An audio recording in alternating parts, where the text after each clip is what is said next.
Good evening, and thank you all, and welcome to everything you need to know about voting in 2020 Town Hall with Angela Myers.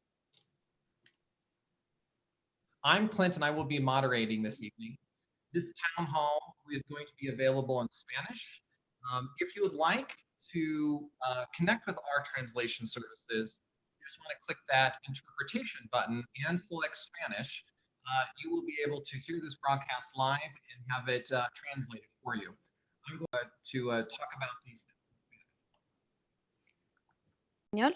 Si gusta acceder a este servicio en español, por favor refiera a el símbolo de un globo que está en la parte inferior de su pantalla en la sección de herramientas y seleccione la opción Interpretación. Después seleccione el lenguaje en el que gusta escuchar, sea español o inglés, o sea la opción Off si es bilingüe.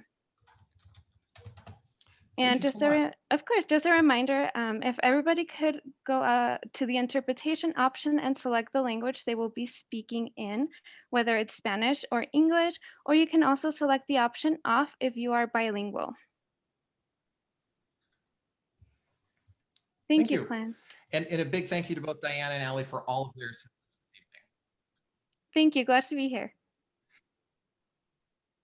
This event is presented by Senator Joann Ginal, Representative Cathy, Kipp, and Representative Jeni Arndt. We want to take a few minutes for their opening words. Senator Ginal, if you'd please. Yes, thank you everybody for being here tonight. Thank you, Clint, for facilitating this, and for our county clerk and recorder, Angela Myers, to take this time out of your busy schedule to help people understand what elections and voting is about, but also to help answer their questions that they may have. You know, elections are determined by people who vote, and if you don't vote, someone else will make those decisions for you. So your power is in your vote, and I look forward to learning a lot tonight, and I hope everyone else does too. And thank you all for joining.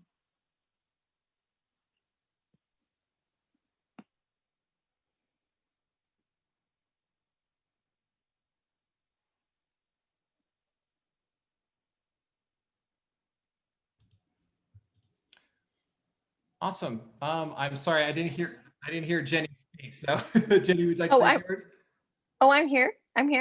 So this is Jeni Arndt. Thanks for coming. And Angela, thank you so much. And thanks for being a great clerk. We really appreciate all the work you do to have free and fair elections. And you invite us out to observe these. I've used those experiences multiple times to explain to people that your vote is secure, and Angela is a great clerk, and that we are a model for the state and the nation. So again, yeah, make sure your voice is heard. That's really all I ask in this election, and every election, is that you just vote, and then we can we will create the communities, local, state, and national, that we want. So think through your ballot, think through the candidates, make your voice heard. And I'm super grateful that Angela's here to show you how secure your voice will be with her in charge as our Larimer County Clerk. Thank Awesome. you, Clint, also for hosting. No worries, it is my pleasure. So I want to take a moment and just introduce our, oh, sorry, Cathy. Well, I just wanted to say thank you to Clerk Myers for being here tonight too, because she does an awesome job running all of our elections, and just wanted to thank everybody for taking the time to come and figure out how to best participate in our democracy. So thanks so much for being here tonight. Thank you, Representative Kipp. It is my pleasure to introduce Angela Myers, our Larimer County Clerk. Clerk Myers was appointed in 2013 and was elected in November of 2014, and then was re-elected in November 2018. She has participated in over 28 elections and 13 elections, including this one, as our Larimer County Clerk and Recorder. For those of you that don't know the function of the Larimer County Clerk and Recorder, they're responsible for a number of functions in our county government. So not only does the clerk facilitate the elections, but a variety of critical functions, including recording documents, licensing, of a number of things. And Angela Myers, on top of all of those things, also serves on a variety of different committees. So she serves as the Central Regional Chair of the Education Committee, the Motor Vehicle Legislative Co-Chair, and she also serves on the Executive Board of the Colorado Clerks Association. Oh my gosh, a phenomenal number of things. I want to thank you, Clerk Myers, for joining us this evening. Do you want to say a few words before we begin? Well, first of all, Clint, I want to thank you for that. I want to thank Senator Ginal, Representative Kipp, and Representative Arndt. I'm always delighted to meet up with you ladies and to have an opportunity to share the process. And your support of getting that word out there is, I think, to your credit and much appreciated. Anytime I can speak to folks about how the process works in Larimer County, I don't care what side of the aisle you're on, is a win and important information. I also want to thank Deanna and Allie for their work tonight as well. So I'm looking forward to the dialogue. Let's have some conversation here. Awesome. Well, before we get into the Q&A section, for those of you that are new to Zoom, I apologize. A little earlier, I lost my feed, so now I'm back in full force. If you see that there's a Q&A button located on the bottom, you can be able to send me a question live, or you can also put it into the chat. We all see it. I'll be taking as many questions as I can today. I know there's a lot to discuss about this election, so hopefully we'll be able to get through all of them. So Clerk Myers, for the first question for this evening, in the media, we have been told that mail-in ballots are not as safe as absentee. As you can imagine, this has confused many with this language between mail-in and absentee. Could you please discuss what these terms mean and if there's a difference as far as security and as far as safety when it comes to voting? You know, I would love to, Clint, and it is the noise, you know, that's part of the biggest part of our noise we have out there right now. And that's what I call it and what I'm doing. All of this conversation that's outside my doors is a bit of noise in my mind. So don't let the noise confuse you. Okay. We have been an all mail ballot state in Colorado since November of 2013. Before we did that, though, we were a permanent mail-in voting state, okay? And permanent mail-in voting meant that you could make a request one time to forevermore get your ballot in the mail. And before we became an all-mail ballot state, folks to the tune of 70+% across the state and certainly in Larimer County had already made that choice to do that, which meant they were always going to get their ballot in the mail. But before permanent mail-in voting, we had absentee voting, which was required that for each election that you wanted to get your ballot in the mail, you had to make a request with us. It wouldn't hold from one election to the next. It was a one-time request for each election, and that was called absentee. And for us in Colorado, it was no excuse absentee at that point. But before we had no excuse absentee, we had excuse absentee, which you had to have a really good excuse. I'm from Southern Illinois. I remember my mom, since I've been clerk, she was, you know, they have to have a good excuse, or they did have to. I'm not sure if that's changed yet or not. But in the days gone by, you had to have a good excuse in order to get your ballot as an absentee ballot. Now, I have folks contacting me because of the noise they're hearing out there in the world right now. How do I get my absentee ballot? You don't have to do anything because everybody gets a mail ballot. Now, if you're going to be out of town, or you're going to be traveling to some other state during this entire window when ballots are in play, now you're going to want to make a request to get your ballot sent to that location. And maybe you want to consider that a bit of an absentee reality. But generally, all our ballots come in the mail in Colorado, and they have for 7 years. So we're good at this. We got this. Awesome. I think a lot of the noise you hear about mail balloting, quite frankly, it revolves around places that have not yet done it or have not yet done it to any large extent. And when you make a change right before a major election, maybe that could cause you some administrative challenges. You know, I am asked all the time if I see fraud associated with mail balloting, and I'm sure we're going to get to that question as well. But I don't see it.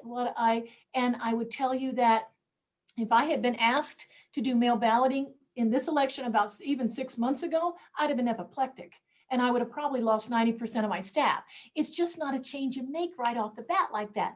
But we didn't do that in Colorado. By the time we became all mail balloting, we already had 70+% of our folks voting, getting their ballot in the mail, and we ramped that up. So we got these processes, we're vetted. It's places that are new at it where I think there are some concerns. Okay. Thank you. So, Clerk Myers, in 2016, a large number of stories emerged about voting machines. And one of the largest hacking conventions, in the nation, they actually have like a voting machine row that really brought to light sort of the security around these electronic voting machines when people go to the polls. Can you speak to, does Larimer County utilize these machines, or what's the process there? And is there any security concerns in regards to the use of this sort of equipment in Larimer County? It's a great question. And we did have a lot of noise about that back in 2016. We saw folks on video showing us how they can just hack that machine in 3 minutes. And I always said back then, I was talking about it a lot. And I said, always, I'm not an IT guru, but there is no doubt in my mind, if you had unfettered access to those machines, you can make them sing and dance. But unfettered access is a misnomer. Are those machines, and by the way, that is a kind of machine we used to have. We don't have them anymore. So we'll go into that in just a moment. But even those machines, even back then, those were under camera surveillance anytime they're not in use. That is still the case with the machines we have now. They are under chain of custody the moment they're deployed. That chain of custody follows through the entire election. They're tested before they're deployed. And so there are checks and balances to that. Unfettered access is a misnomer. There is no way that a ne'er-do-well or an IT guru would have access to that machine even for 3 minutes that would not have been observed by someone. Even in a polling site, we have election judges who are focused specifically on that voting in those machines. Somebody sits there for 3 minutes and is touching around on that machine, they're going to be walking over there saying, excuse me, what's going on over here, right? So unfettered access is a misnomer. Now, and first of all, please know, those machines are required in Colorado in every single polling place because they accommodate the ADA community. And they allow people to listen to the ballot, to see the ballot in larger type and various other things. So it is really a necessity in our sites. And so we have now changed our machines that we have. Those machines have changed over the entire state.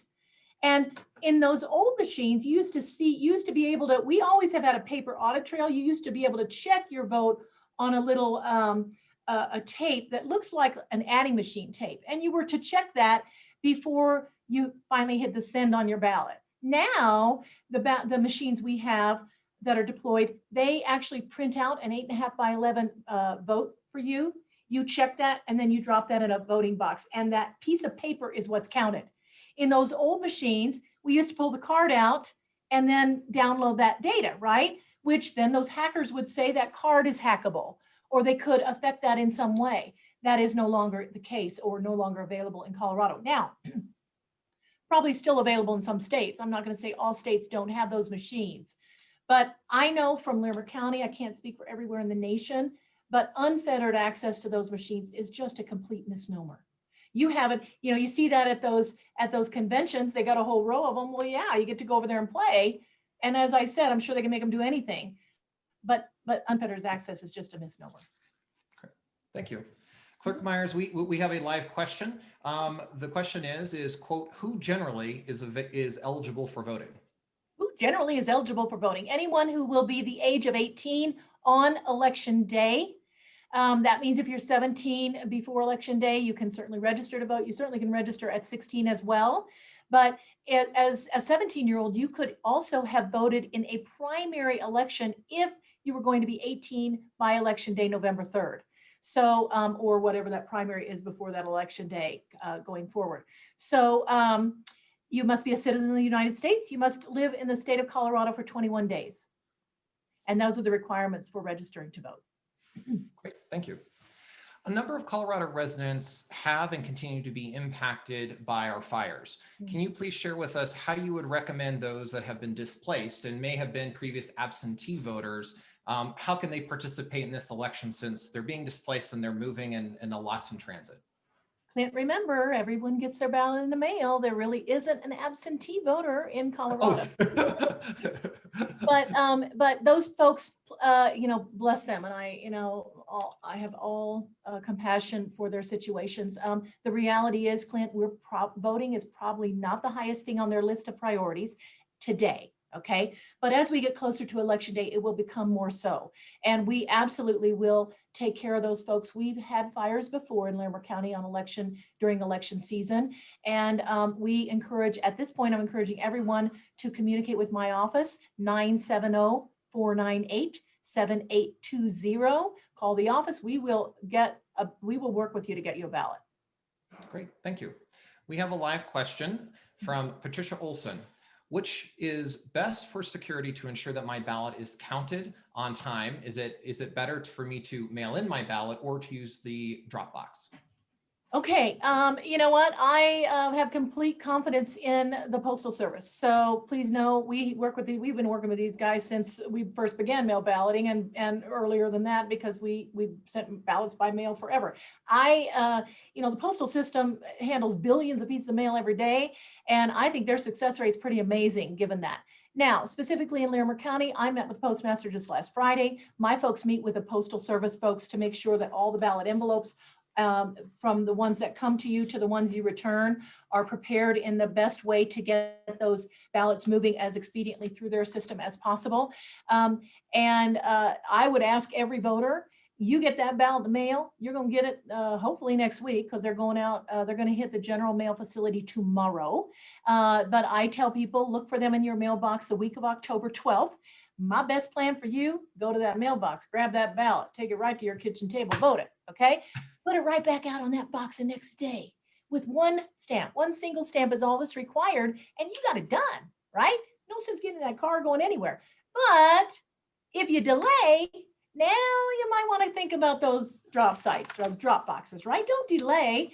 But if life causes you to do so, now you've got 18 drop boxes that are on your instructions where you can drop those ballots. Voter instructions are right over here. And they're listed on your voter instructions right here, 18 24-hour boxes, okay? Now,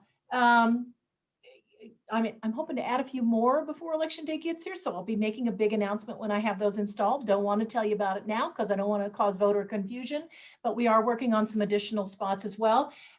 This is always a good plan. There is a drop box near you, folks, to drop those in. Those drop boxes are under 24/7 camera surveillance.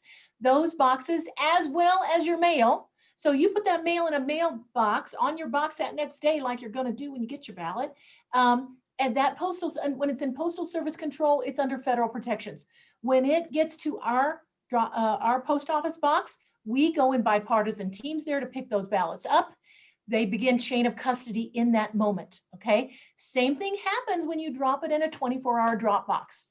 Chain of custody begins the moment we retrieve those ballots from that box. It's done in a bipartisan team. In fact, the vehicle that they are in is under GPS surveillance the entire way. Okay, we know where those folks are and what's happening with those ballots. That chain of custody is checked when they arrive at our counting facility. And all of this is a written documentation. This is not just, oh yeah, I looked at it, it seems the same. This is, both folks have to sign off on it. When they put it in the box, they both got to sign off. The next group of people have to sign off of it when they remove it from the box and they break that chain of custody. So we put tremendous security on it. The biggest concern for you about mail balloting and with respect to security is when it's in your hands, the voter, okay? Never, ever, ever, ever give your ballot to anyone else before you vote it, not before you sign it, not before you seal it, and not after, okay? There's a lot of noise out there about ballot harvesting. Please don't do that. Please don't do that. A lot of well-meaning people I've heard over and over again on Nextdoor, even in my neighborhood, are saying, I'm going to help all these people out in my neighborhood and I'm just going to collect their ballots, or all the people in my building. Don't do that. If you run into someone who can't get the ballot to the drop box themselves, offer them a ride, but don't take their ballot. And here's why I say that. I don't think they're bad people, and I've already made that clear. I think well-meaning people. But here's the reality. The person who takes your ballot from you is not going to maybe have the same priority on that ballot that you have. And what happens to the priority of your ballot if the person who has possession of it now pokes themselves in the eye? They have a car accident. They just learned their child's been suspended from school. Or the one I've heard, they broke up with their boyfriend. Ballots don't always make it to us. And so please don't give it to a ballot harvester or anybody who offers to do that. If they offer to take your ballot, ask them to give you a ride instead, okay? And because there's just no reason. Ballot drop places are everywhere in every neighborhood in Larimer County, or just, I mean, within a couple of miles of anywhere in Larimer County, you can drop a ballot, period. Great, thank you. And I just want to put a reminder out there to everybody on there. You can certainly use the Q&A button to post a question live. As you've heard on this call, as soon as they come in, I'll try to get them in front of Clerk Myers. Clerk Myers, a question that came up on here was, what if you forget to put a stamp on it on your ballot when you send it in? What does the Postal Service do? It's a well-kept secret, so don't tell anybody, okay? We're going to get your ballot anyway. We have an agreement with the Postal Service that we will get ballots, whether they have postage on them or not. Please put postage on your ballot envelope, okay? But we will get them anyway. Great. What is the last date that you can expect to be able to mail in your ballot and have it get to you? Clint, this information is also on your instructions. We ask that you don't mail your ballot after any later than October the 26th. Okay, this is always on your ballot instructions. And this is guidance from the Secretary of State's office. And that's pretty standard, same amount of time every year. I think it's the 8th day before Election Day. I have confidence in that date, but because of the noise, you may want to, be a little bit more discerning and do it a little earlier than that. Great, thank you. COVID-19 is, of course, in all of our daily lives, and it's interrupted nearly every facet of what we do. Yes, absolutely. Can you talk a little bit about what steps your office has done for those that choose to do in-person? What sort of the safety measures that you've taken? And also, my understanding is that you have a substantial number of volunteers that make this a fair, equitable, and secure process. Can you speak a little bit about how you're also protecting volunteers during this process? Absolutely, Clint. It is the question on everybody's mind this year, and it should be. First of all, I ask everyone, please, please, please don't go into a voter service polling center and vote. All the noise we're hearing about mail balloting is because folks are trying to keep people out of voting sites because of this, because of COVID and the challenges there. First of all, I gotta extend every ounce of compassion that I have for those people who've been affected by COVID. It is, we feel for them, please know, and we take that very seriously. In my office, I have my folks in vehicle licensing, in recording, in elections have never stopped serving the public in person. And I'm proud to say not had a single case among my staff. Everything we do and all the setups that we have are blessed by the health department. We don't do anything in a vacuum. We ask that if you think you gotta go into a VSBC, please first call us, 970-498-7820. And we're gonna try to find a way to help you without you having to go into a site, okay? But if you find you gotta go into a site, there are some people who are determined to go in and vote in person. I respect that. I prefer they wouldn't, but I respect it. I would ask that they do so during early voting. Don't wait until Election Day, because we don't want to have lines, and certainly lines create challenges with social distancing and those kind of things. So, but if you do find you have to come in, wear your mask. If you don't have a mask, we'll offer you one. And we ask that you use our sanitization stations. We'll have those handy, and we'll ask that you sanitize your driver's license, because if you're going to trade anything over with any of our judges, it's going to be likely that. We are going to ask that you observe social distancing. I'm going to tell you, we did all these things in the June primary. Everyone in Larimer County was very gracious. We have an amazing electorate in this county. So many decent people. And so I'm expecting them to be the same this time. We have barriers set up. Remember, we do things in bipartisan teams, and we have limited space in our voting sites and lots of people to take care of. So we have to be crammed a little tighter than 6 feet apart for every single thing, right? So we created barriers for our judges, as well as for the voter. Those judges have barriers all the way, 3 sides around them. They're clear so that they are, you know, safe from anything that might happen around them. And we also, in June, we had our voting booths 6 feet apart from each other. We can't do that in November because we won't be able to get people in and out. So we're going to have them up next to each other, but we in Larimer County developed some risers on those voting booths. They come out further behind so that the people who are voting really go into a lone place to vote where they've got the people around them are protected, and we can have one next to each other. That has also been blessed by the health department.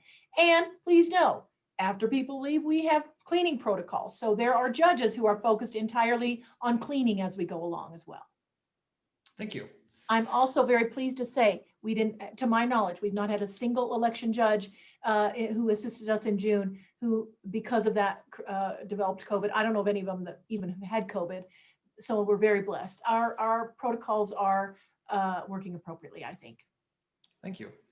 We have a question from Michelle that says, quote, "How are you doing with volunteer numbers? Do you need any poll workers?" Oh, hi, Michelle. Thank you for the question. And we hope you will consider being an election worker at some point in the future. We have lots of folks on our list. We've gotten about 2,000 applications this time. We're going to hire about 675 judges.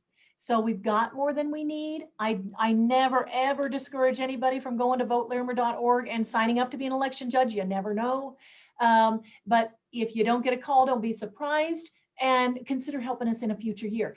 Probably those folks who are real excited about this time, maybe a lot of them won't be as excited about it next time. So I encourage you to do it. You will not participate in anything that gives you such a feeling of amazement, of your belief in humanity, your belief in your fellow man. Everybody who works the election works in a bipartisan team. Nobody ever works alone. And you're working with people of differing political parties than you, and you will be amazed how well they work together, and you'll be amazed at the detail we go to. And I've yet to have an election judge ever help us, and I get some curmudgeons because I'm the guy who says, you're concerned about the process, come be an election judge. Could be right on the inside and see it firsthand. And I've yet to have any of them that didn't say, wow, there is no way to game this system. It is amazing how well people work together. So I hope, Michelle, that you will consider it in the future sometime. Thank you. I'm going to apologize because I think I'm going to mispronounce this name, but Kongi asks, quote, "What does bipartisan mean?" Bipartisan means folks of 2 different parties. So we might have a Republican and Democrat working together. We might have a Democrat and an unaffiliated working together. We might have a Green Party and a Democrat working together, or a Green Party and a Republican working together, or an unaffiliated and a Libertarian working together. So they've got to be of different. We treat unaffiliateds like a party of their own. Great. Lisa writes, quote, "Do you need to be a citizen to volunteer in this process?" We need you to be a citizen in order to assist us, yes. Okay. Manny Santasteven says, quote, "There's been a lot of talk in the media that we really will not know the election results by November 3rd, or possibly for some time after. With the mail-in ballots and in combination with in-person, when might you feel we're going to have election results here in Larimer County?" It's a great question, and I'm really glad you asked. Let's think about this. In places where they're still voting in a precinct, okay? Now, we don't do that. We haven't done it for a long time.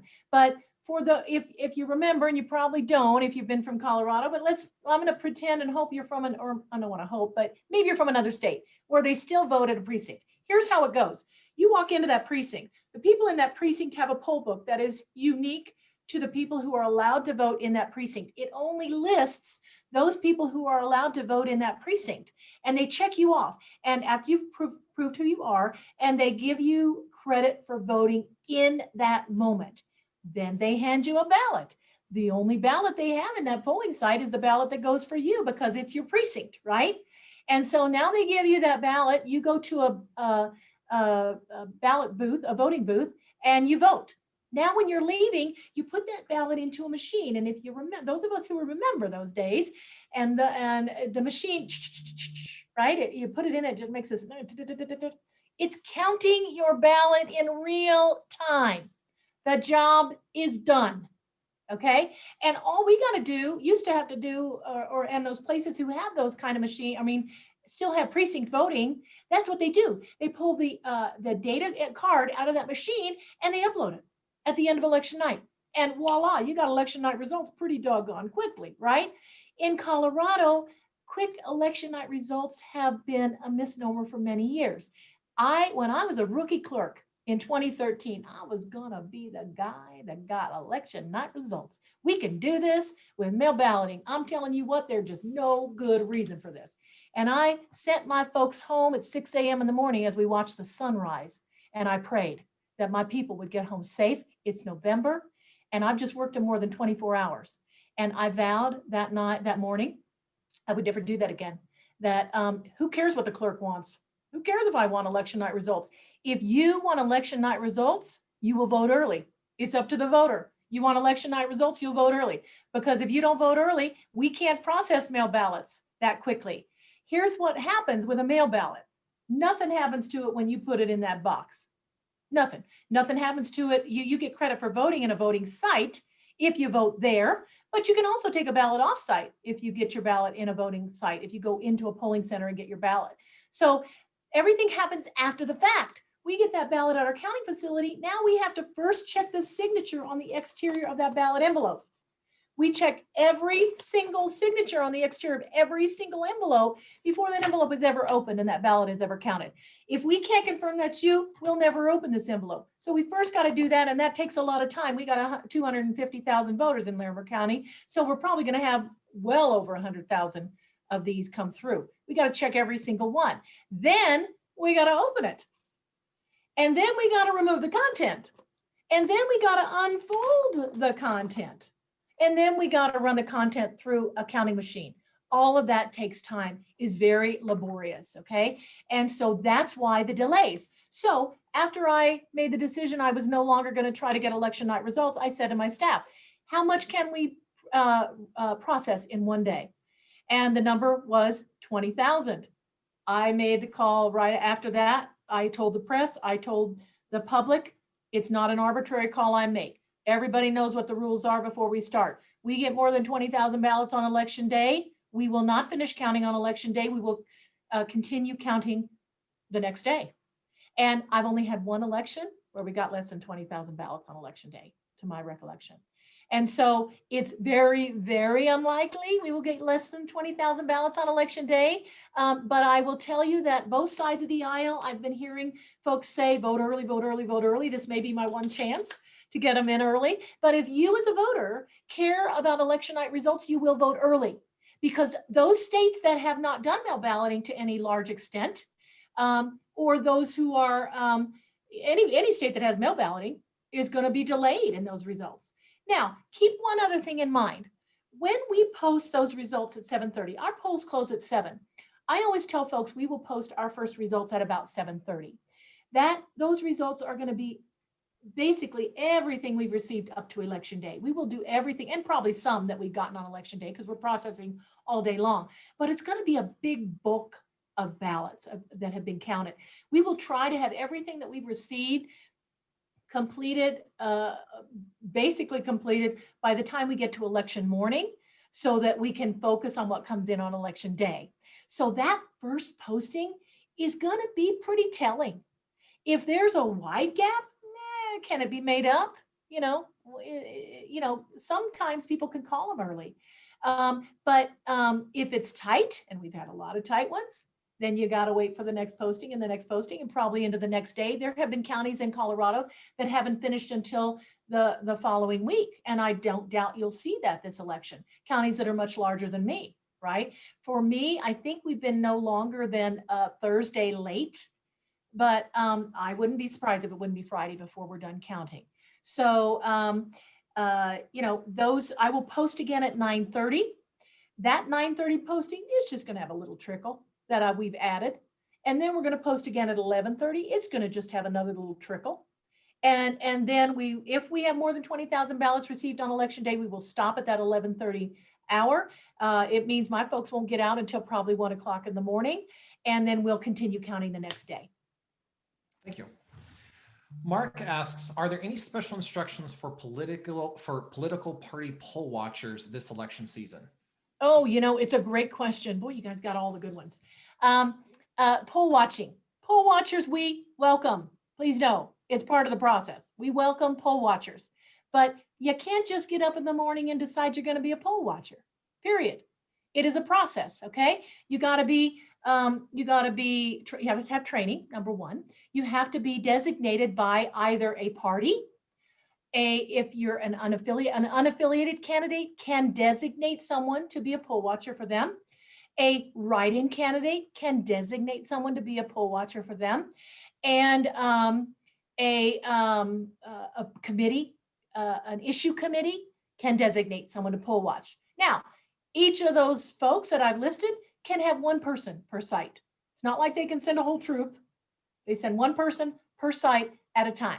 Now, in our counting facility, that can be one person per process, right? So they can have more than one person in a counting facility, but those people would be watching various processes specifically, okay?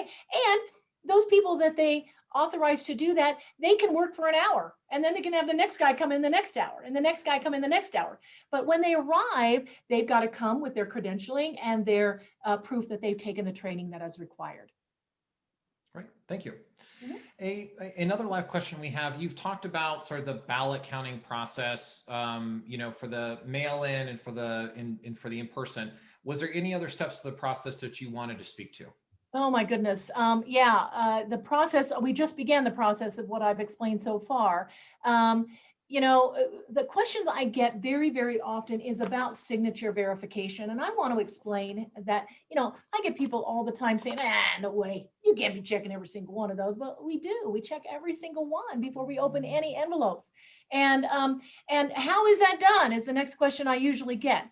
It is first thing we have in Larimer County, and there's about 5 counties across the state that have this equipment. It's called an Agilis machine.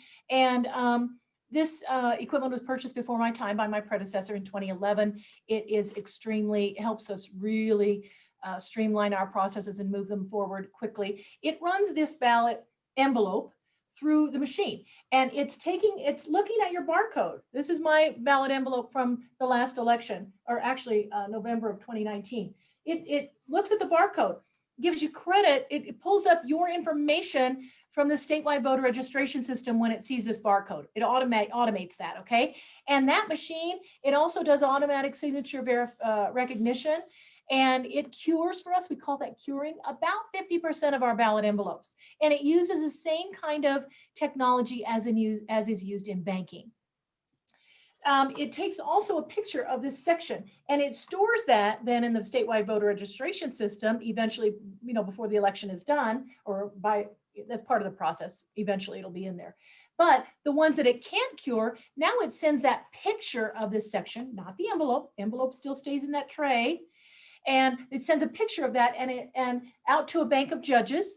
Those judges are looking at a screen, and that screen shows them that signature that it took a picture of next to or above or below that signature in the statewide voter registration system. And that judge is looking at those signatures only. They don't have the envelope, they don't see anything else, and they're able to verify that signature. Jeni, yes, you got a question? No? Okay, I can't hear you. If you have a question, Jeni.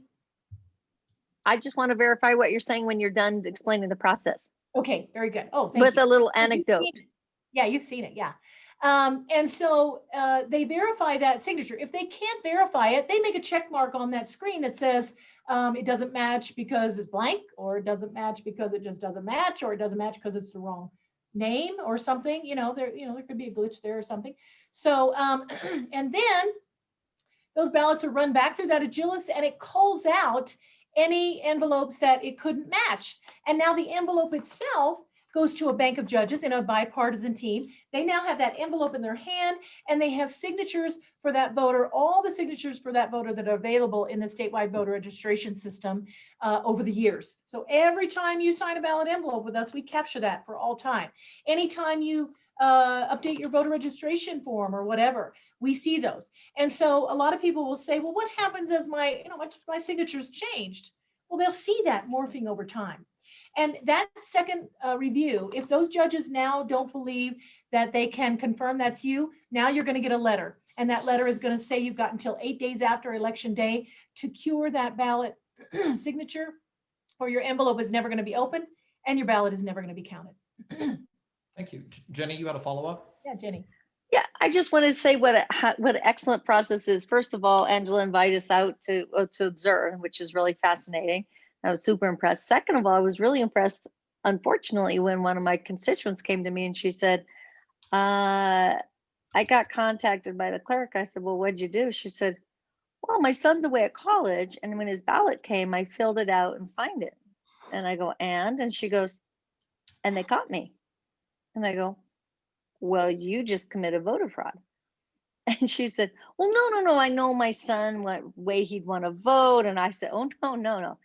And she said, well, what do I do? I said, don't lie. Tell them what you did. I said, all you can do now is fess up, because I was just so impressed, because I had come out the election before and you'd shown me, and then I got to see it in real time. And then I read an article this week that said one of the biggest causes of voter fraud is parents voting for their student or their children who are away. And I said, look, you got busted. She said, well, but I voted for the, X and such party. I said, I don't care what party you voted for. That's voter fraud. And our county is so good at this that you now are. She said, well, what? She wanted me to, I said, no, you're not, you're in trouble. Mm-hmm. So I just wanted to give you that anecdote that it works. You guys were able to detect that and in the right way. And I appreciate that. So thank you for that, Jeni. And you're absolutely 100% right. It is illegal. It is illegal. Do not do it. And every time I've been talking this year, I've been talking about that. Parents cannot vote their kids' ballots. I don't care if you think you know how they want to vote. You can't vote your mother's ballot who may have a dementia issue, or anybody that you cannot vote anybody's ballot but your own, period. Anything other than that is voter fraud. And you're absolutely right. Thank you for that.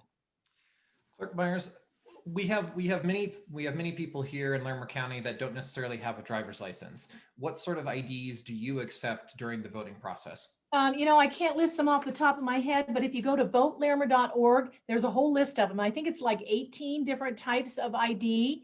I'm here to tell you that most people use something with a photo. We get this noise about, should you be required to have a photo ID? Should you, or not? When I first became clerk, this was a big hot button and a noisy topic. And I was told by my staff that most people use a photo ID anyway. And I said, I want proof. So my folks keep track now of what type of ID folks use. And honestly, it's a tiny amount of people that don't use a photo ID. They either use their military ID, the one they got in their pocket, which is their driver's license. They use their passport or whatever. And I think this makes the point for both sides. Why argue about needing it because everybody's using it anyway? And why argue against having to have it because everybody uses it anyway? So, but yes, there are 18 different IDs that you can use. Okay, great. Irene writes, quote, do I have to sign my ballot envelope exactly like it's printed on the address line, exactly how my name is presented on there? Irene, it's a great question. I get it all the time. If you can't see my name, but my middle initial is G, by the way, and it says Angela G. Myers right there. I never sign with a G. And so you're going to sign your signature how you always sign your signature. Now, if you decide you're going to put your initial in your last name, well, it's probably still going to be fine because the way you sign still looks like you. If they can discern that is kind of your signature, and you'd be surprised how similar your signature stays. It really is amazing, the nuances of the way you sign, whether I would put A.G. Myers or Angela Myers or A. Myers or whatever. So no, you don't have to sign exactly, but sign the way you always sign. Great, thank you. During the process of reviewing signatures, if you have a situation where the signatures don't match, what happens to that ballot? Well, you're going to get a letter that says you got until 8 days after the election to cure that envelope, or your envelope is never going to be opened and your ballot is never going to be counted. I get questions all the time. You're opening them to see which ones you like and which ones you don't like. And then you're deciding if the signature matches or not. Indeed, we are not doing that. No envelope is ever opened until that signature is cured. If it can't be cured, if you don't respond in 8 days, then that becomes part of our election record and it's stored for 25 months with everything else associated with the election. And it is never opened. We have no idea how those votes ever were cast. Great, thank you. Just a reminder to all the participants, again, feel free to put your questions into the Q&A on the bottom of the Zoom. I've gotten a number of questions here, so if you watch, we're answering everything live as quickly as possible. And again, thank you so much, Clerk Myers. Another question we have is, there's a number of people on both sides that are very passionate about a variety of issues and candidates. Is there any sort of rules that we need to follow in regards to pins, buttons, promotional material, or anything like that for those that choose to come on site to vote? Yeah, no electioneering materials of any kind when you get to a voting site within 100 foot of the voting site or a ballot box, okay? No electioneering at all. So leave that stuff at home, put it in your purse, take it off if you're wearing a cap, put it in the car or put it in your bag.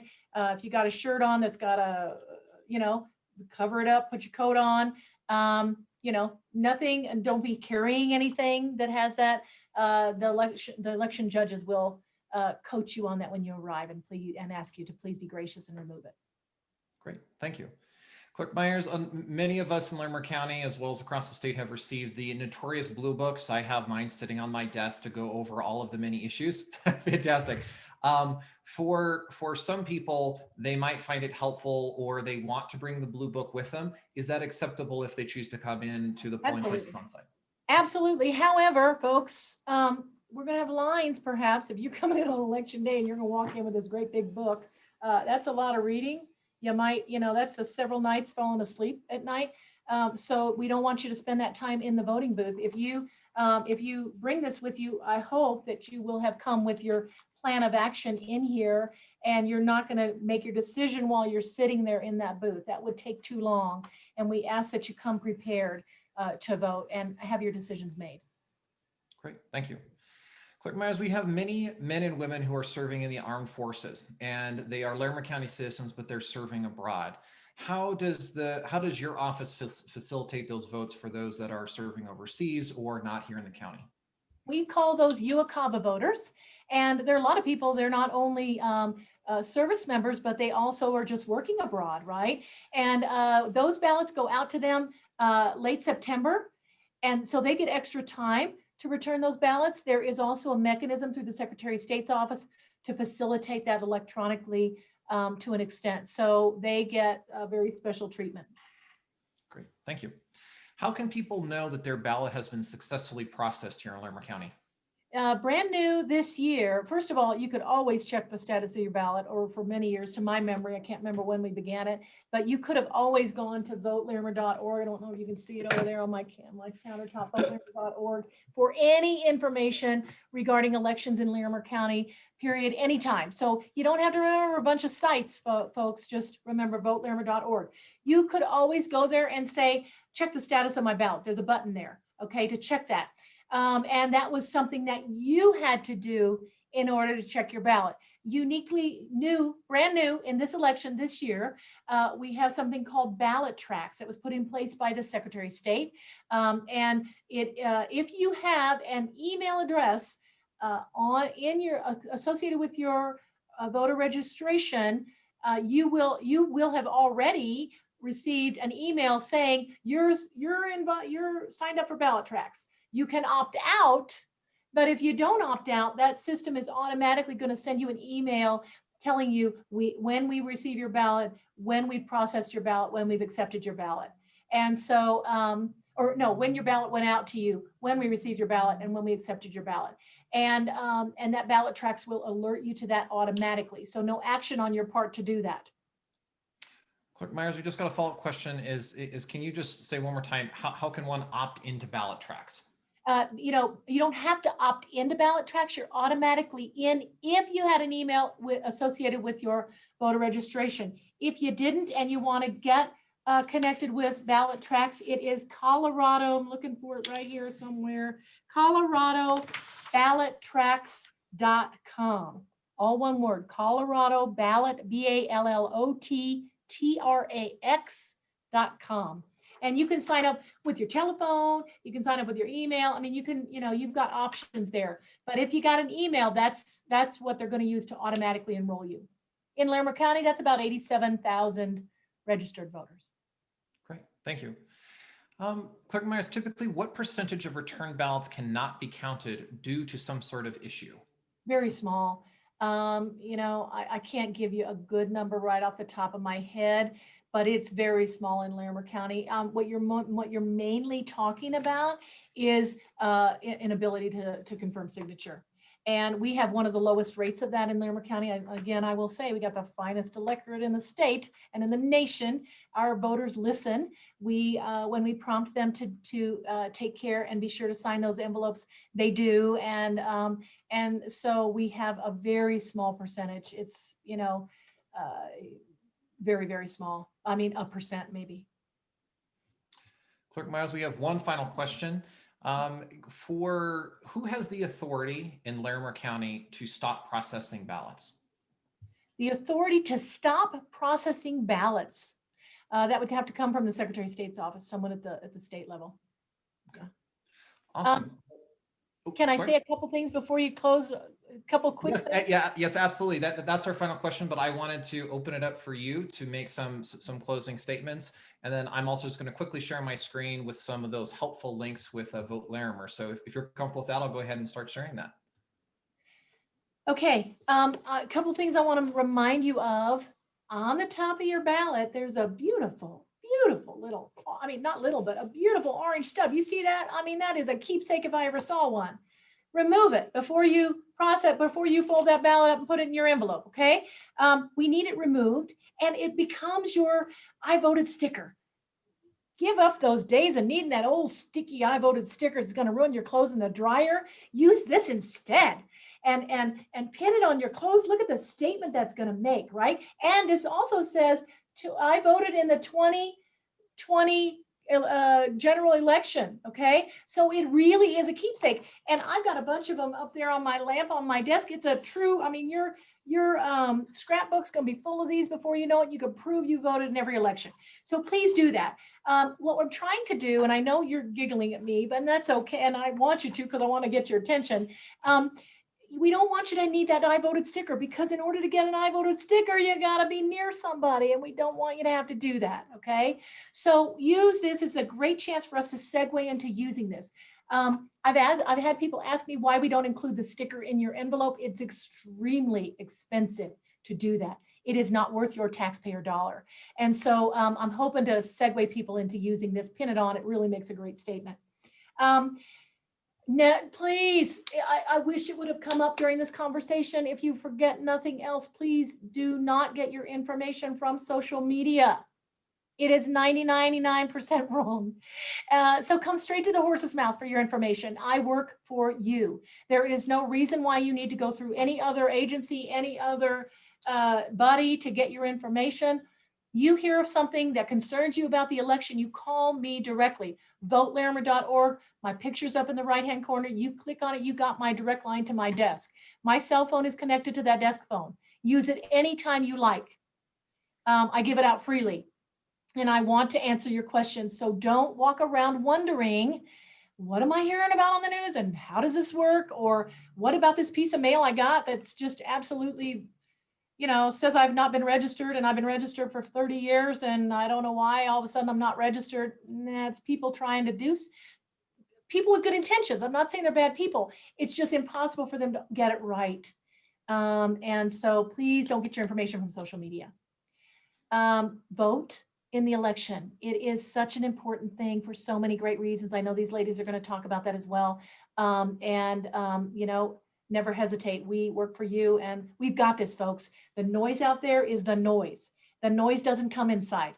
We've got processes to do. That's it. Nothing new and nothing different. We've got this. Please don't worry. Thank you. Myers, I cannot imagine how busy you and your team are right now. And I just want to, for me personally, I just want to thank you for your time tonight and you and your team's commitment to this election process. And again, I've been voting since I'm a born and raised Fort Collins citizen, and I've had many people who have volunteered for your office, and I just can't thank you and your team enough. Thank you very much. Before we close tonight, I want to invite Senator Ginal and Representatives Kipp and Arndt for some final words. Senator Ginal. Thank you. First of all, I can tell that this is such an important issue, and by the number of participants, over 30 people have joined us this evening. And that means a lot, means people had a lot of questions. And I know that Clerk Myers has answered a lot of them. I too have visited the election facility and am so impressed with the work that Clerk Myers does. And I have the highest confidence in our Larimer County elections process because of Angela and because of all the people that are involved. So I just wish you the best of luck. Everybody go out there and vote. It's our right. It's what we should do if we want change. Our voice matters. Our vote matters. And I really appreciate Angela Myers being here tonight with us. So thank you very much.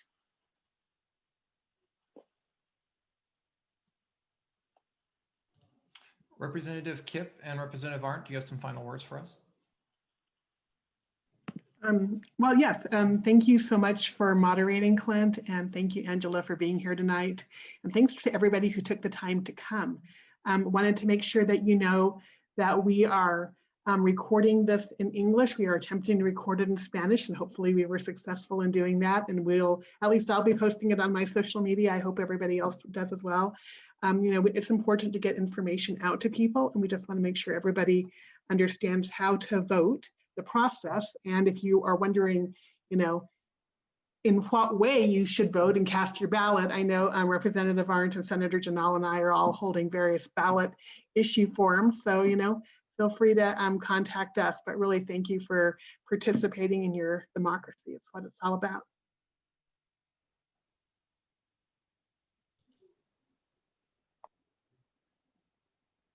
Yep. Is it my turn, Clint? You're all good. Okay. So yeah, same thing, ditto all that. Yeah, I'm gonna have a ballot discussion on Saturday. It goes out through the Dems newsletter. It's on our Facebook. It's on, I hope it's on my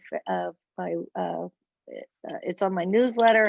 We're very accessible. Our phones are all over the place. Call us, you know, and I also want to say that your vote is what's made your voting more easy, right? So by voting in a wonderful clerk and by voting in Secretary of State and voting in these people who voted in these voting laws is an example of how we come to trust each other to have our voices heard as a community, as local, county, state. So thank you for your participation, and thank you for ensuring that your voice can always be heard. And now make sure to go use it. And actually, you could also contact 5 people and encourage them to use their voice as well. Thanks. And I forgot to also thank our interpreters. Thank you Oh yeah, to both Diane and Ali for coming tonight. That is just a huge thing. It's a huge service to our community. thank you, Clint. Awesome. Well, I just want to take one final moment to thank our interpreters. I want to thank our senators, representatives, and Clerk Myers. And most importantly, I want to thank all of the participants who tuned in tonight. Again, this is an important part of our process here. And again, I just want to remind everyone, please vote, stay safe, stay healthy, and I hope everyone has a good evening. Thank you all again for joining us tonight.